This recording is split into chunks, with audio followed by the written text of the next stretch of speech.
Oui, c'est vrai, je suis d'accord avec vous, ce titre est un petit peu provocateur. Mais avant de sortir vos AR-15 ou vos Glock, écoutez la suite. On peut ne pas avoir les mêmes idées tout en échangeant pacifiquement.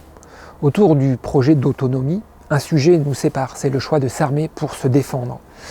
À ce jour, je ne pense pas faire ce choix et j'aimerais vous expliquer pourquoi. J'ai mis du temps à concrétiser ma pensée et à trouver le raisonnement logique de quelque chose qui à la base était intuitif. Et je remercie ma femme qui m'a permis de construire mon raisonnement. Dans un premier temps, avant d'essayer de vous expliquer pourquoi la pensée survivaliste peut causer notre perte, j'aimerais réfléchir sur ce que nous propose le survivalisme. Selon moi, le survivalisme est un modèle réduit du fonctionnement de notre monde. Ne pensez-vous pas que les plus grands survivalistes sont les États ?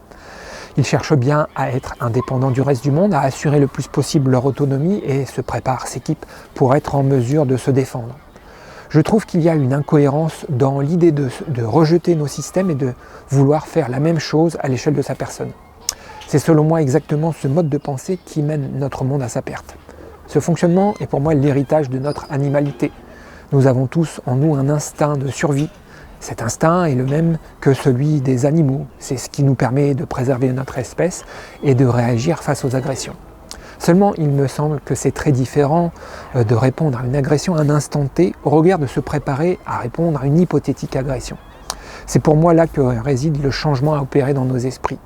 Notre capacité de projection dans le futur, ajoutée à nos instincts primitifs, fait naître une dissociation entre le jeu et le reste du monde, qui est en lien avec notre peur de la mort. Nous pensons tous à travers ce filtre que nous sommes séparés des autres et du monde, et c'est ainsi que notre monde s'est créé petit à petit. L'essence de ce jeu ou de ce moi, déconnecté du reste du monde, s'applique à toutes les échelles, en commençant par l'individu, puis le couple, puis la famille, puis le clan, et pour finir par la patrie. Et à chaque fois, les conséquences sont les mêmes. Se donner le droit de piller ou tuer le voisin pour survivre. Il suffit que là-dessus, on rajoute l'idée qu'il y a une valeur différente entre les vies et il devient normal de mettre des hommes en esclavage sous prétexte qu'ils n'ont pas d'âme ou d'exterminer des populations sous prétexte qu'elles sont dégénérées. Donc la pensée survivaliste est exactement dans ce schéma, le même que celui de nos États qui ont créé tous les déséquilibres qui nous menacent aujourd'hui. Pour accélérer le crash dans le mur, en plus de favoriser notre séparation du reste du monde, la pensée survivaliste encourage à l'anticipation de la violence. Pour survivre, il faut être prêt à enlever une, voire des autres vies. Ce que j'ai lu dans vos commentaires, c'est souvent l'exemple qui m'invite à me mettre dans une situation où ma femme serait violée et mes enfants torturés.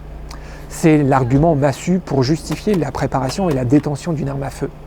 Alors c'est bien évident que si je me trouvais dans cette situation, je chercherais à défendre ma famille. Seulement c'est très différent que de répondre à une agression au moment où elle se produit, un peu comme un animal le ferait, que de se préparer à une agression.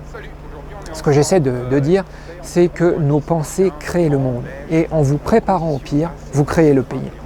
C'est cette préparation qui est à l'origine de la prolifération des armes. Et contrairement à ce que Volwist peut dire au sujet des armes, en gros qu'une arme c'est neutre, eh bien non, c'est pas neutre. Avec l'arme vient la volonté et la pensée de tuer. Le simple fait de pointer une arme en direction de quelqu'un suscite déjà une agression, quand bien même votre volonté n'est pas de tuer cette personne. Le dernier point qui ancre mon choix du sans-armes est plus personnel. Je vais être heureux et donc pour moi l'idée de me préparer à lutter contre des zombies comme vous les appelez ne me remplit pas de joie. Il me paraît impossible d'être serein et en joie en préparant une base autonome durable. Je préfère travailler à un projet dont l'axe est le partage et le bien-être du plus grand nombre. Comment pouvez-vous envisager un avenir serein en remplissant chacune de vos journées d'idées liées à la guerre ?